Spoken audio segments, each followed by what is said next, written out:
Okay,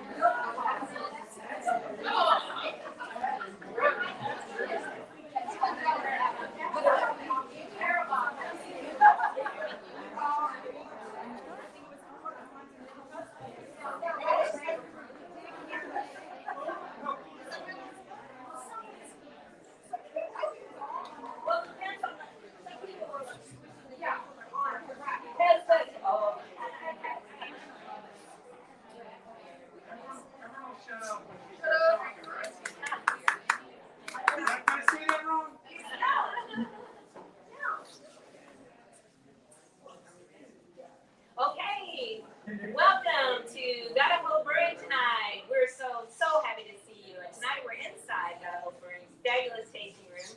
Last week we were outside under the beautiful trees, but it's raining, so we're here. We're going to have a great time. Many thanks to Untitled Chapter for having this event tonight. Yay! So taste up. Everything is absolutely delicious. Many thanks to Dave and Wendy for all their fabulous creations. So, yay! And many thanks also to God of Hope Ring for all they do for the community. This is one of their community events. Every month they have a choose a nonprofit and a cause to support. And this month's nonprofit is the Carroll County Community Foundation, and I'm Janelle with the Carroll County Community Foundation. And by the way, we've been working in Carroll County for 20 years this year. We're very excited to announce that. But yeah, we're going to be supporting early literacy issues this month. So we have what we call our grade level reading grants, and they support nonprofit schools and libraries that focus on, grade level reading. And basically, from kindergarten to third grade, you learn to read. From third grade on, you read to learn. And if you don't read proficiently in third grade, there could be some real issues. So that's what we're focusing on. There's little table tents out there that talk about what's going on front and back. And basically, in Arkansas, 38% of students can read proficiently, and that is not enough. In Carroll County, it's 41% read proficiency, and that is not enough. So we've been giving out grade level reading grants, and we're getting ready to give them out in June. So all the tips donated tonight go to our grade level reading grants. We're going to get them straight out and get them to work. And there's also a code here if you want to donate online. So thank you all for your generous tips tonight and for your support of Wendy and Dave and their wonderful community service. So now it's time for beer time stories, which has been so much fun. Beer time stories. Our first reader tonight is the famous Ken Riley, who's from Century 21 Woodland Real Estate. He has been in real estate for 7 years, and he's got a great story to tell you. So, Ken Riley.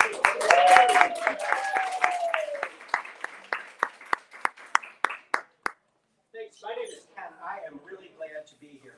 I'll tell you, the way this community is given to me has been really, really pretty incredible, and I'm just so happy to be a part of it. When my significant other said we're moving to Arkansas, I said, no, we are not moving to Arkansas. It's just not what people from Chicago do, I mean, I've been here several times. I really fallen in love with the area, but move there? No. So we came down, and I was getting him stuff, and I'm looking around, and it's like, what's wrong with me? Because I did love the area. It just wasn't Chicago. In Chicago, I had a grocery store 50 yards from my front door, and here I have to go about 15 minutes for milk and bread, and that's the gas station. I've learned so many things. I learned that if the person ahead of me is going too slow, it means that I left too late. In Chicago, I used to bang on the wheel, and all I can see were red lights forever.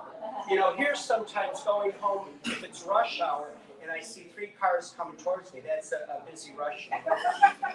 Life in the slow lane is good for me. My biggest regret about moving here at 50 was that it took me 50 years to figure out that this is where I truly belonged, and that I would be happy with dips and jitters in the woods. There's just a lot of things. Oh, one thing that I definitely wanted to bring up is that Wendy and David had a post on Facebook the other day describing them and their competitor down the street. Competition is the best thing for all of us. It's what keeps us doing what we're supposed to do without, and it's all right, I can, manana. So when I saw that, it was like, yeah, these are the right kind of people for me.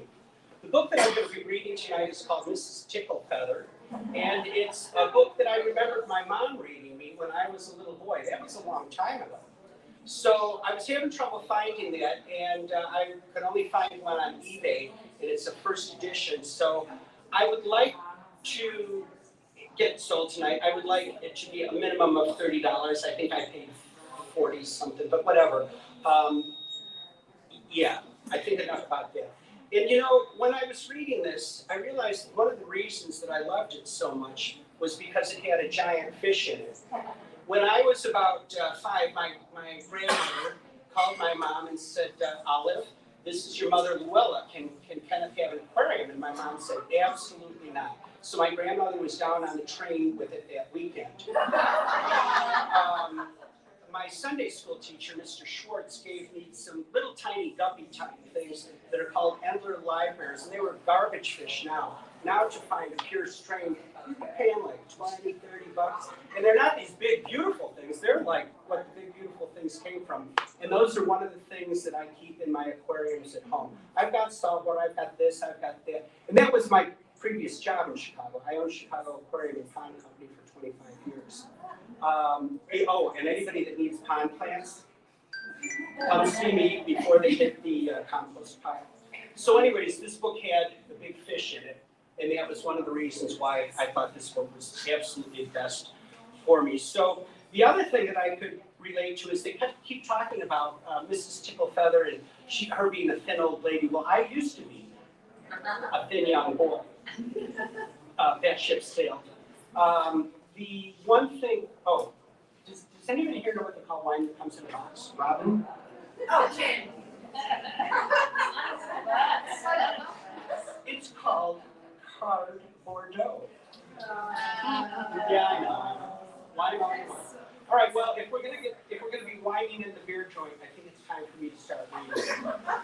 So, as you see here, we're talking about Lucky Miss Ticklefeather. So it starts out, Mrs. Ticklefeather was a very thin old lady with good-sized leather, a good-sized feather in her hat, and on her feet had tall black shoes with plenty of buttons. I counted them, and there's 18 buttons on each shoe, on each boot, just so you know. She lived on the top floor of a terribly high building. She lived on the top floor of a terribly high building because the top floor is the best place for getting sunshine. And oh, what a good thing sunshine is for old ladies. Well, I'll tell you, I'm not exactly an old lady. Exactly. But I am an old guy, and I love the sunshine. So you can see, Mrs. Ticklefeather, she was in a tall building. With Mrs. Ticklefeather lived a lovely bird called a puffin, and the puffin's name was Paul. Mrs. Ticklefeather and Paul were very fond of each other. There was just one other thing that Mrs. Ticklefeather was fond of. She was fond of sunflowers. Oh, Paul, said Mrs. Ticklefeather every day, how I wish I had a beautiful sunflower to put in this big vase.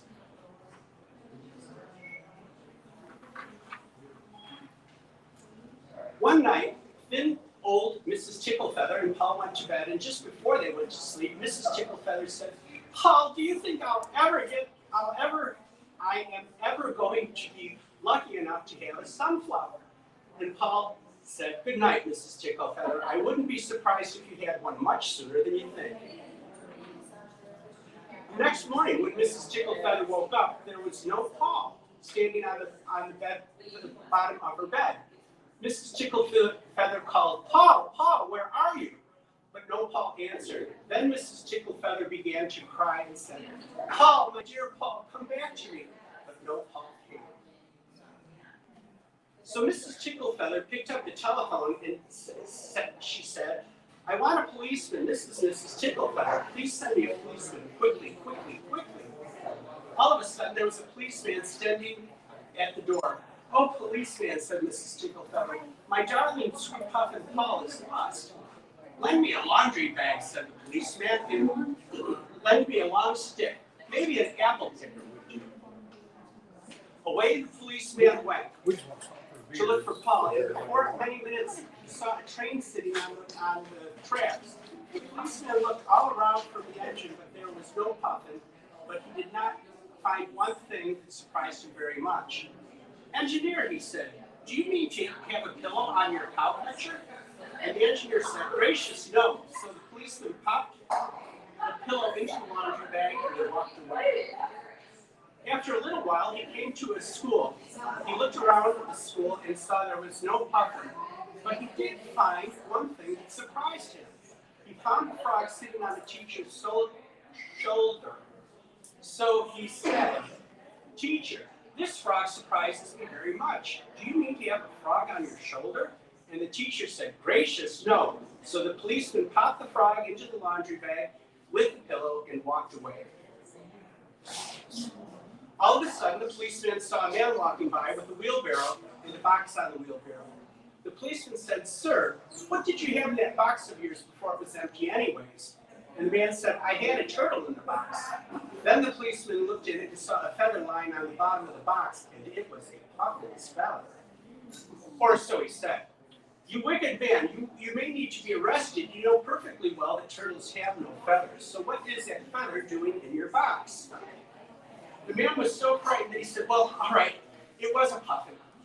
And the policeman said, wicked, horrible man, the puffin is not here. Here now, where is he? And the man said, oh, policeman, please don't arrest me, for the only thing I did was sold him to Mr. Macaroni for his birthday dinner.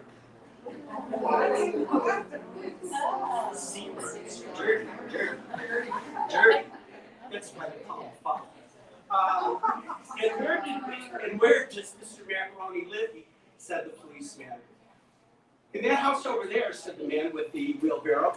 So the policeman ran to Mr. Macaroni's house.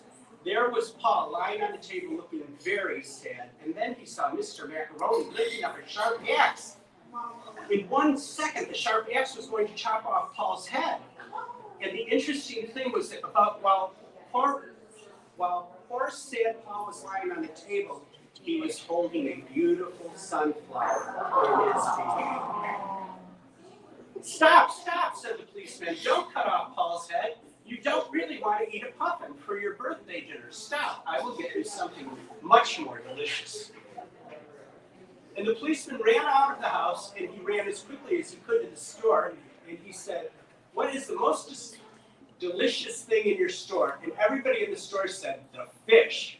So the policeman bought the fish and ran back and gave the fish to Mr. Macaroni, and he said, here, you will like this much better than a puffin. It has much more better taste, or not much more, they use correct grammar.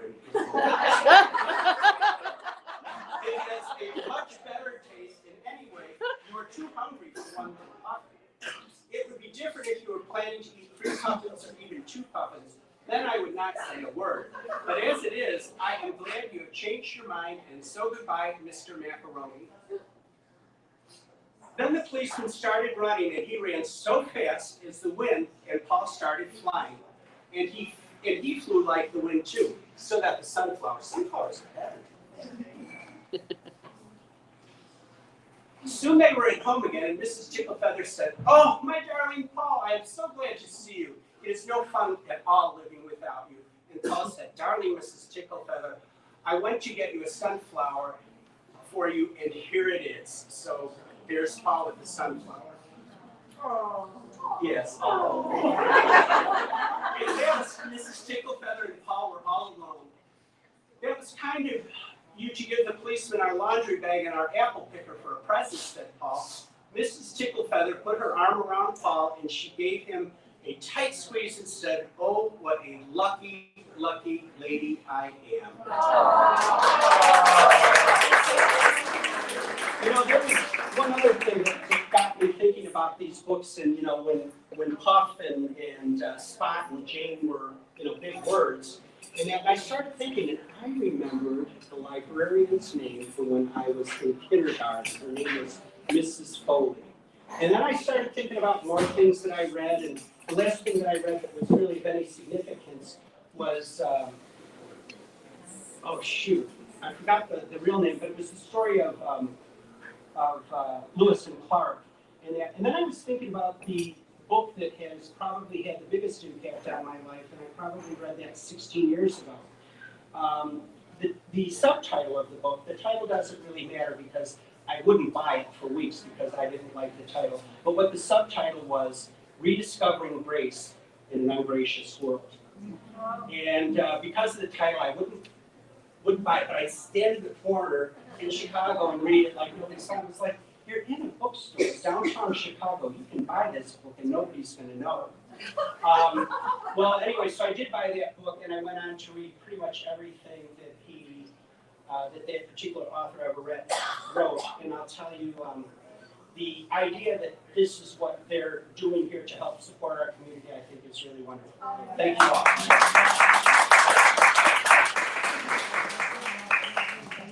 Oh, so remember, if you've got kids or grandkids, my grandnieces and grandnephews all got copies of this, but none are a first edition. So if you'd like to boost the kitty, please do. So, yeah, it's a big auction tonight for the book. So, I don't know even how we're going to do that. Should we have a live auction? Should I have a silent auction? What should we do? I could give you $30. Okay, so we got $130. We got $35. Anybody have 35? 35. No? I got 50. I got 50. Did I see a wave of $50 in that book way back there?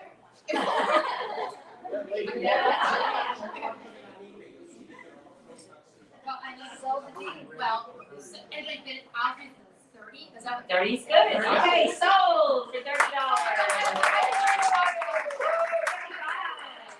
Thank you so much, Jean. And thank you again for the good funds for the grade level reading grants. We really appreciate that. Okay, up next is Robin Milan. Robin. She's a mom. She knows how to do this. Robin's with All Seasons Real Estate. She's been with them for 11 years. She is a Eureka Springs High School graduate, and she has 2 children. And she loves selling the beautiful hills and hollers of the Arkansas Ozarks. So, Robin Milan.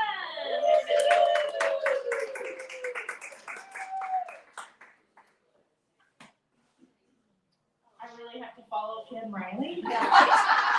Seriously? So when I was asked to do this, The Giving Tree was the first book that popped into my mind. The second was another Shel Silverstein piece that I did with the drama club with Kathy Lemonar when I was in high school, and I read a poem by Shel Silverstein called Pirate Slave from Tennessee.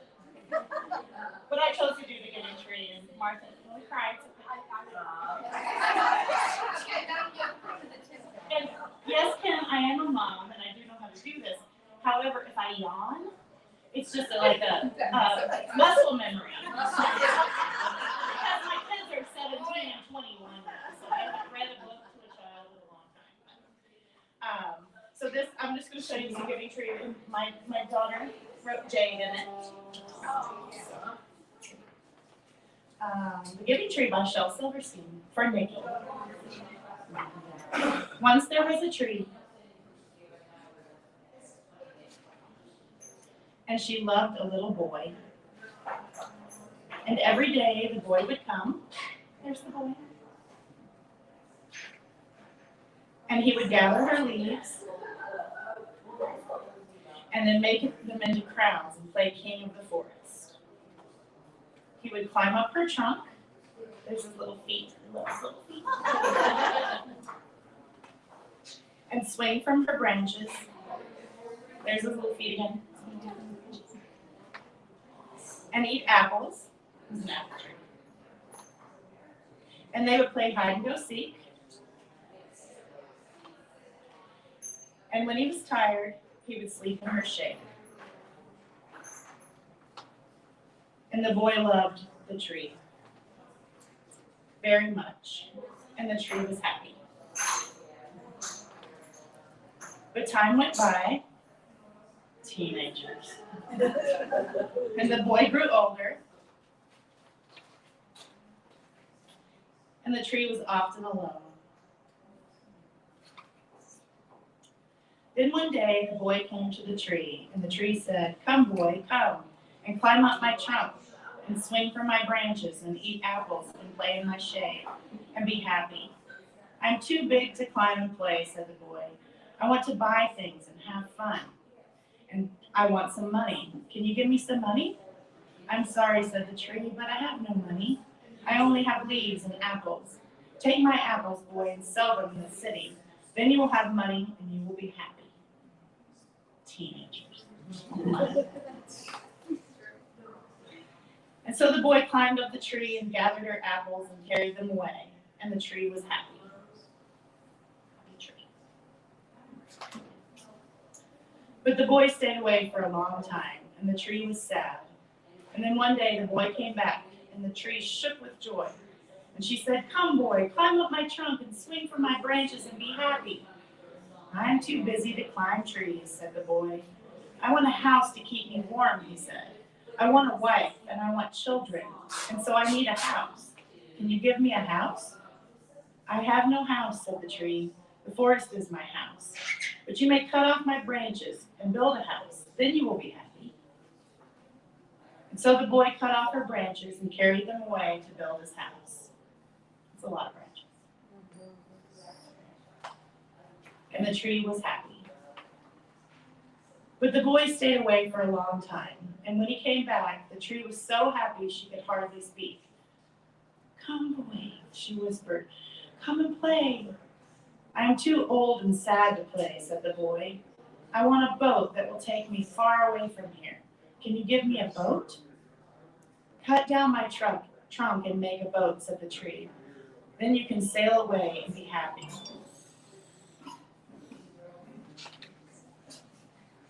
And so the boy cut down her trunk and made a boat and sailed away. And the tree was happy, but not really.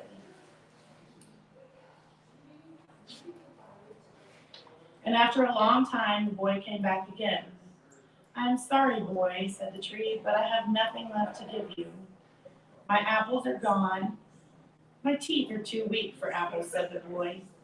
"My branches are gone," said the tree. "You cannot swing on them." "I'm too old to swing on branches," said the boy. "My trunk is gone," said the tree. "You cannot climb." "I'm too tired to climb," said the boy. "I'm sorry," sighed the tree. "I wish that I could give you something, but I have nothing left. I'm just an old stump, and I'm sorry."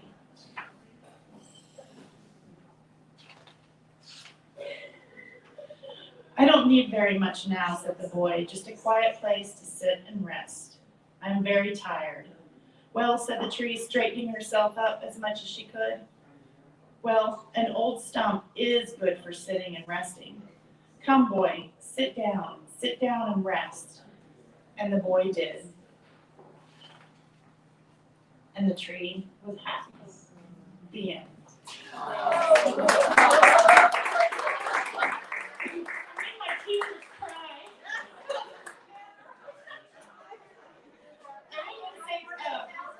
Thank you to Bottle Brewery. It's really amazing what you guys do every Thursday, and it's a wonderful space that you've created here. And yeah, so thanks everybody for being here. It's really nice to see all your faces and give you hugs. Now I'm gonna go hug my teacher.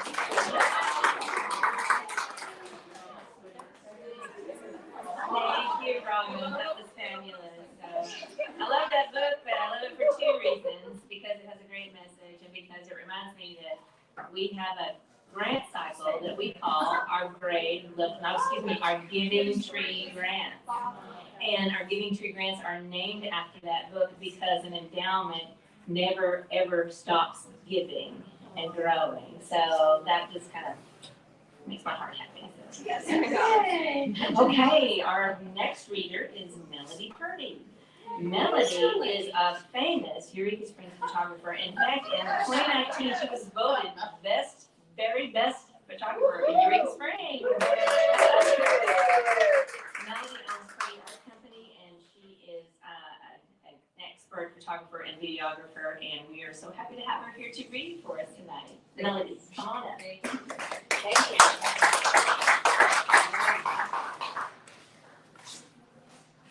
Nothing like a little alcohol and a sad story, Robin. Thanks so much. Good Lord. Okay, so I want to say thank you to Winnie and Dave, too. Thank you for doing this. And thank you to the Community Foundation for all the goodness that you're putting out there in the world. Thank you so much and all the hard work. So I chose my favorite childhood story, and I know like the rest of you guys are like, okay, what was my favorite? I was like, I didn't know. I had to go back and look through. I went like, you know how you Google your birth date, but I went back and looked at all the popular books that were popular, and I'm like, oh, I remember that one. That's the one. So after a whole year of isolation, when I got this back out and read it again, it was like, oh my God, we just went through a year of hell. And what has friendship meant to all of us? Are we not all at a different level right now of awareness of what our friends mean to us? And so my favorite book, Frog and Toad are friends. Now there's 5 stories, but I'm only going to choose one because all the rest of them are all along the same lines. They have the same walk-away message. So I'm going to read the first one, and it's called Spring. Frog ran up the path to Toad's house. He knocked on the front door, and there was no answer. Toad! Toad! Shouted Frog. Wake up! It's spring! Blah, said the voice from the inside. Toad, Toad, cried Frog. The sun is shining. The snow is melting. Wake up! I'm not here, said the voice. Frog walked into the house. It was dark. All the shutters were closed. Toad, where are you? Called Frog. Go away, said the voice from the corner of the room. Toad was lying in bed. He had pulled all the covers over his head. And Frog pushed Toad out of the bed. He pushed him out of the house and onto the front porch. And Toad blinked in the bright sun. Help, said Toad. I can't see anything. Don't be silly, said Frog. What you see is the clear, warm light of April. And it means that we can begin a whole new year together, Toad. Think of it, said Frog. Well, we skip through the meadows and we run through the woods and we'll swim in the river. And in the evenings, we will sit right here on this front porch and count the stars. You can count them, Frog, said Toad. I'll be too tired. I'm going to go back to bed. And Toad went back into the house. He got into the bed. He pulled the covers over his head. But Toad, said Frog, you will miss all the fun. Listen, Frog, said Toad, how long have I been asleep? You've been asleep since November, said Frog. Well then, said Toad, a little more sleep won't hurt me. He says, come back again and wake me up for about 1/2 May. Good night, Frog. But Toad, said Frog, I'll be lonely until then. Toad did not answer. He had fallen asleep. Frog looked at Toad's calendar. The November page was still on top. Frog tore off the November page. He tore off the December page, and the January page, and the February page, and the March page. And he came to the April page. Frog tore off the April page. Then the frog ran back to Toad's bed. Toad, Toad, wake up! It's May now. What? Said Toad. Can it be May so soon? Yes, Frog.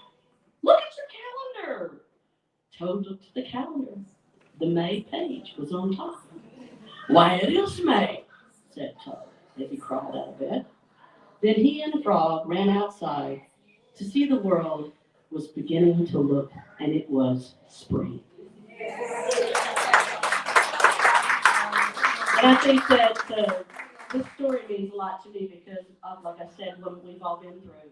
But the thing that Cindy and I love most about Eureka, that when things get hard, for anyone here in Eureka Springs, that's the beauty of our area, is that we all have each other's back. We are so known for the benefits here, left and right, when someone needs somebody. And that's part of the love affair that I have with Eureka, is that we are all there for each other, even when we know we don't need it.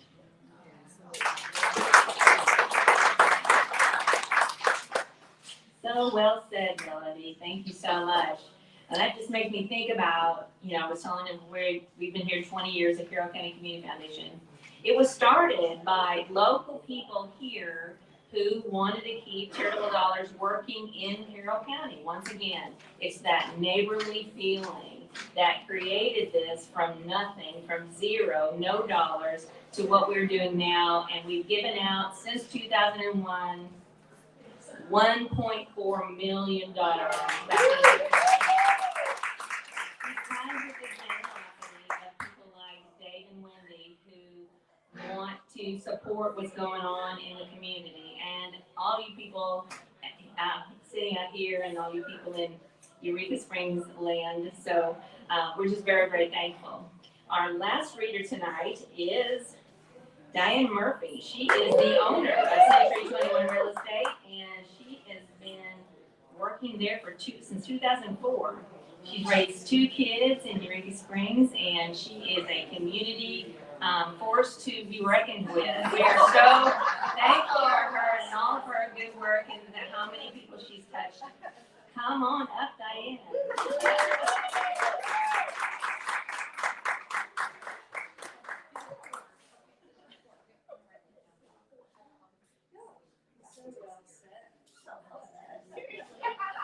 Just the mom reading books. To follow up what Melody said, truly, it is, Eureka is a magical place for giving to everybody else. If any of you have ever found yourselves in need, you know it personally. I for sure do. So, and on top of it, I really feel Ken and Robin and I, we have the best jobs in the world. We get to introduce people from all over the country to our amazing community. Melody gets to document some of their most special moments here. So it's great. And Wendy gets to serve them beer. So when I was trying to figure out what book to pick, I went to think about what were my kids' favorite books and what got their attention, what meant something to them, what ones did they ask for over and over again. And one of the ones that I remember so much is Alexander and the Terrible, Horrible, No Good, Very Bad. Hopefully, none of you have had that day today, but I'm guessing you can all relate. So,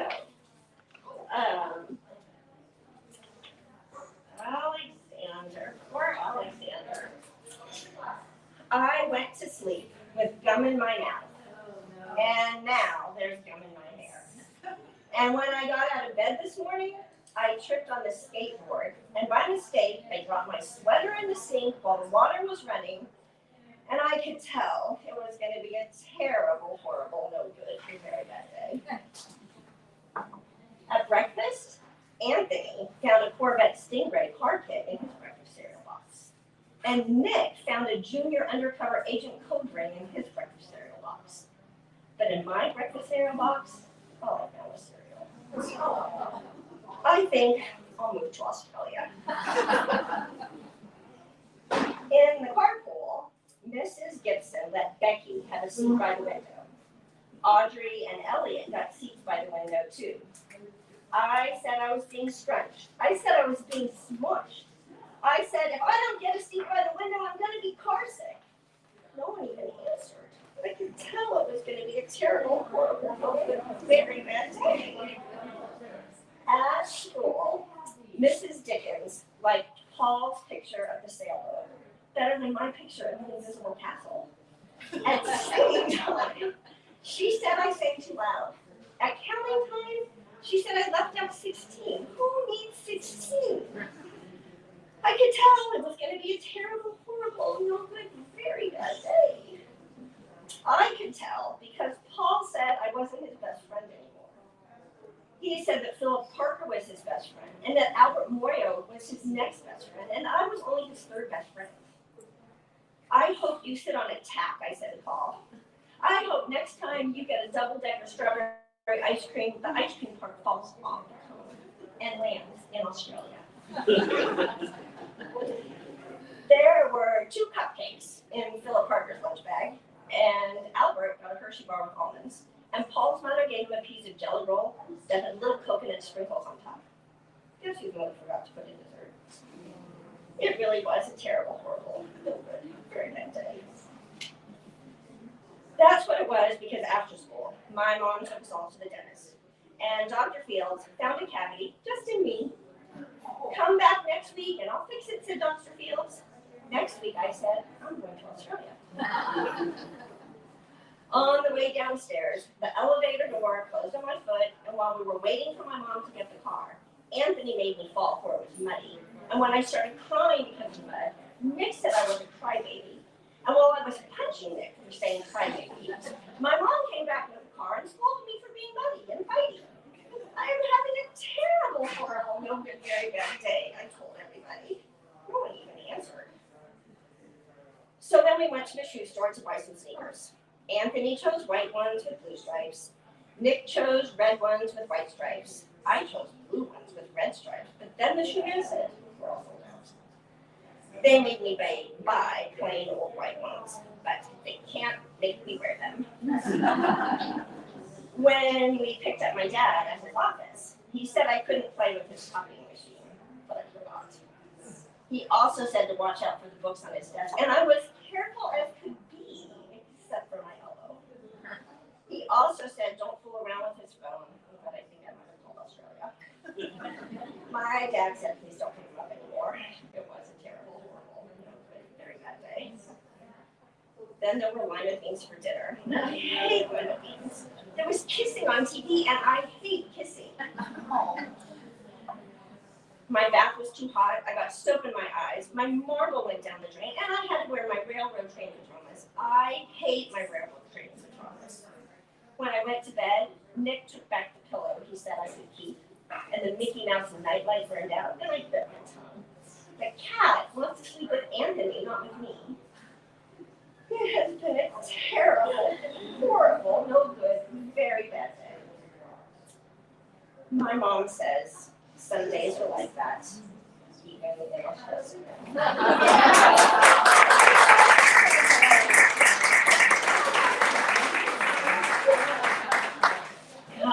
Who knew that children's stories and beer would go so well? Seriously, this has been great fun, and next Thursday will be our grand finale, May Thursday, for the Carroll County Community Foundation's grade level reading. So come, because the librarians are going to be grading, and Jake Allen will be doing literature trivia. So man, won't that be fun? Okay, get your teams together, bring all your friends, let's have a big smashing finale. And yes, thank you so much for coming. Once again, thank you to Gotta Hope Brewing for this fabulous place and for our heart for our community. Really appreciate it. So thank you so much.